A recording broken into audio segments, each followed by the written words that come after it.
Hello, my name is Rachel Peters, and I'm the concertmaster at Opera in the Ozarks. And today we will be going over the music for all-state orchestra auditions for the state of Kansas. Now note that this audition is for violin, and I have a general recommendation to make before we begin this video, and that is to utilize your resources if you are auditioning for all-state orchestra on violin. If you have questions about fingerings or bowings, I highly recommend altering the playback speed on this video that you're watching so that you can write down fingerings in your own music. 0.25x and 0.50x are going to be slower than the normal playback speed so that you can view the videos in slow motion. Now let's dive right into the music, starting with the scales.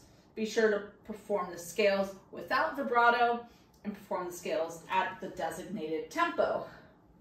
The best thing that I can recommend for scales is making sure that you have a consistent fingering pattern going up and down the scale. So this fingering pattern will be probably quite similar to what's in the Flesh scale book, which I highly recommend looking at if you have not done so already. So for the E major scale, I'm going to be looking at starting on the G string on the second finger. And I'm just getting dotted chord note equals 60 so that I can prepare this well for you.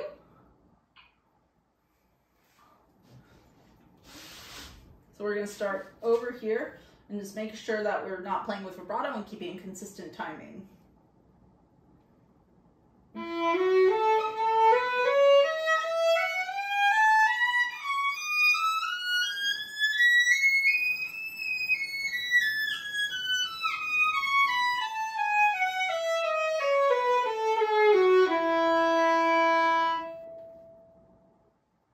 And I'll play that for you one more time because I didn't play that 100% accurately.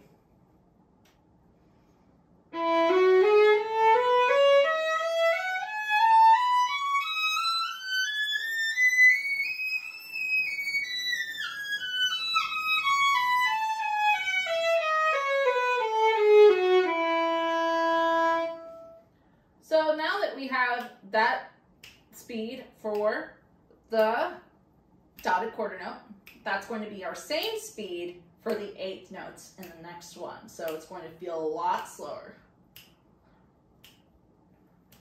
Dun, dun, dun.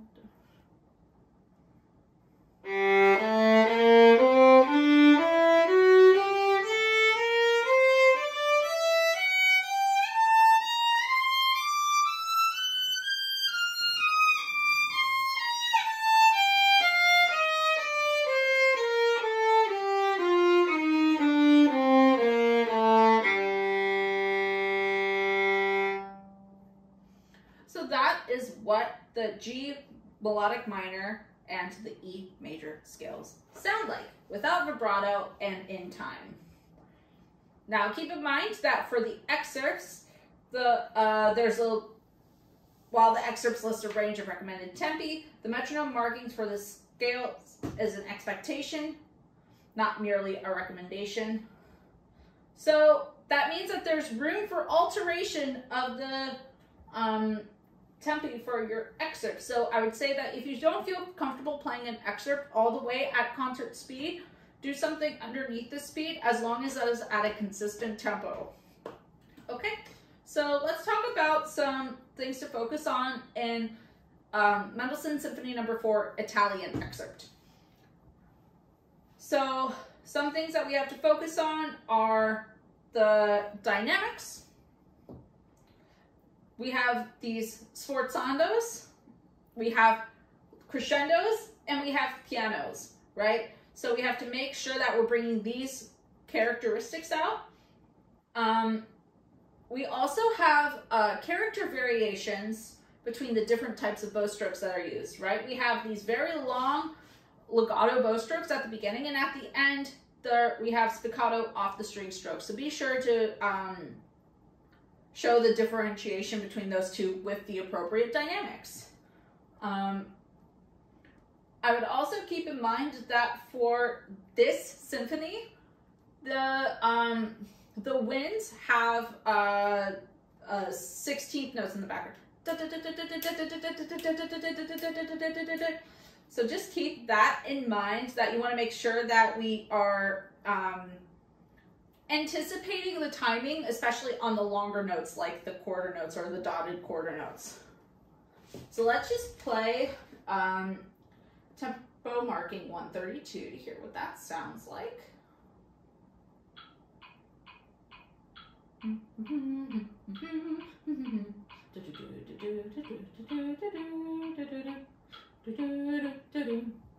So that's going to be our speed from the beginning.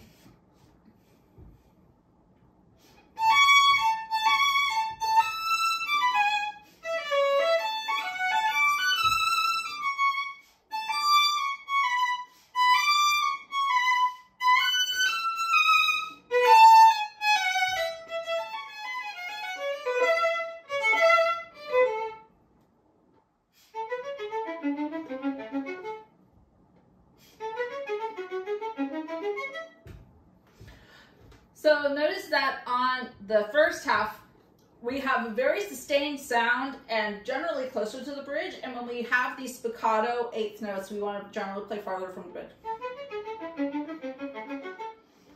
So hopefully that will help you create some character differentiation in the first and second half of that excerpt.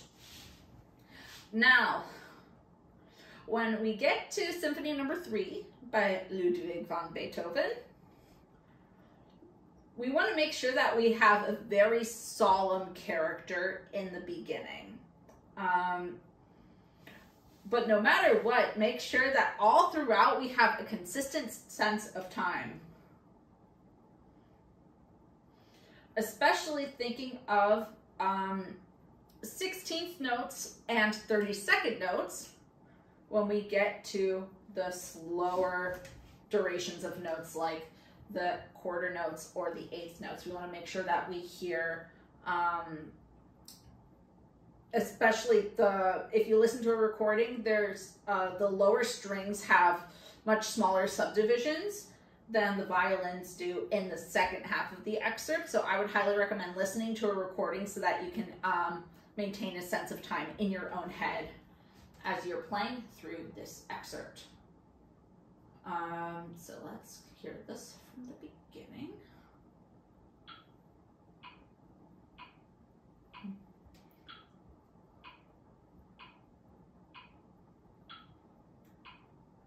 I'd say the strongest piece of information I can give about this excerpt is you want to make sure that you're creating these very intense and strong characters. And you can best do that by focusing on how you create your tone.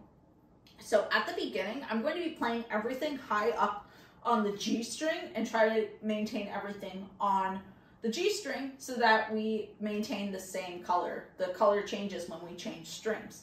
So just keeping things like that in mind as you are experimenting with your own bowings and fingerings.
see here, I have created very different characters between the beginning and the end. We have this very sort of relentless, loud wall of sound toward the end, and trying as much as possible to maintain a nice quality of sound when we especially get to the longer notes. And so just keep these different bowing styles in mind as you are going into your practicing with Mr. Ludwig van Beethoven.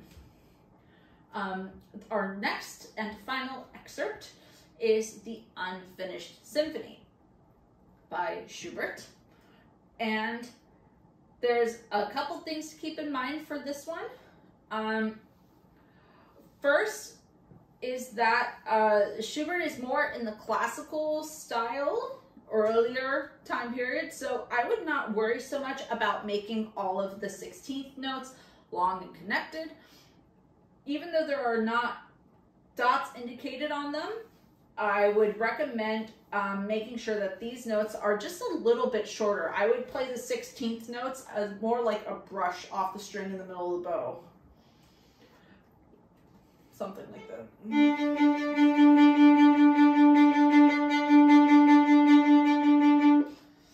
We also have no tempo indication, or we do have a tempo indication, excuse me. We do not have a dynamic indication at the beginning. So I would just recommend starting somewhere and using your inventiveness to create some musical phrasing. Now we do have hairpins indicated, so please do follow those. I would recommend for these 16th notes, maybe doing something like a mezzo forte. But if you're really unsure with what to do with this, I would check a full orchestral score if you are able to access one, which we will talk about later in the video. So making sure that we're starting with a good speed.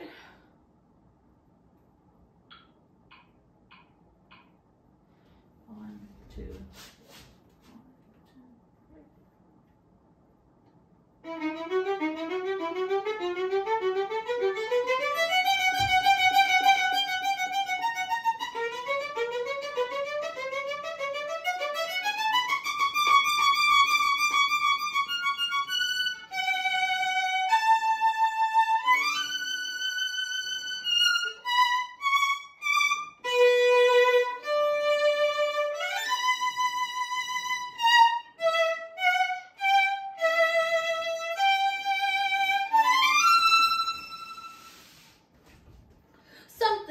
Like that. So making sure that we have a consistent sense of time and making sure that when we are getting to our long notes that we are internalizing the beats and that we're not getting too far behind, not getting slow on the long notes. I think the tendency for excerpts like this is to mentally check out, to go onto autopilot when we see long notes. We're like, great, we don't have to count anymore. 3, 1, 2, 3.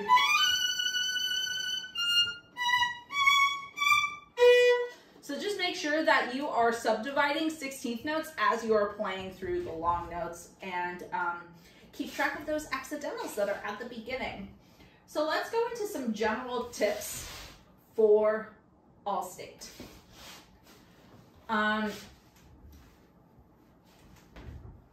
So accessing sheet music, we talked about scale book and we talked about an orchestral score for the Unfinished Symphony. If you're wanting to access sheet music for Allstate like this, I would highly recommend utilizing the resource called imslp.org.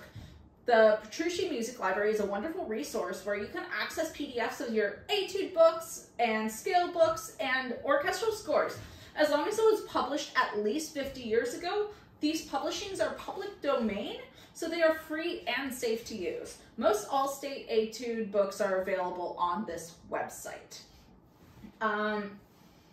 So with that in mind, my final tip for preparing for Allstate is making sure that you prepare everything on your Allstate list. If you're not feeling confident about the way that you're playing, remember that all parts of the All-State Audition are taken into consideration. If you play the scale or etude very accurately, then you are setting yourself up for success. So if you arrive at your audition and feel like you play your scales really well, but you aren't quite sure about how you played your orchestral excerpts, remember that if you played your scales well, that you will be successful most likely in your audition. No guarantees on that, but it's very important to prepare everything because you also don't know what's going to be asked for at the audition. So I wish you the best of luck in your preparation for your All-State auditions, and happy practicing. Bye!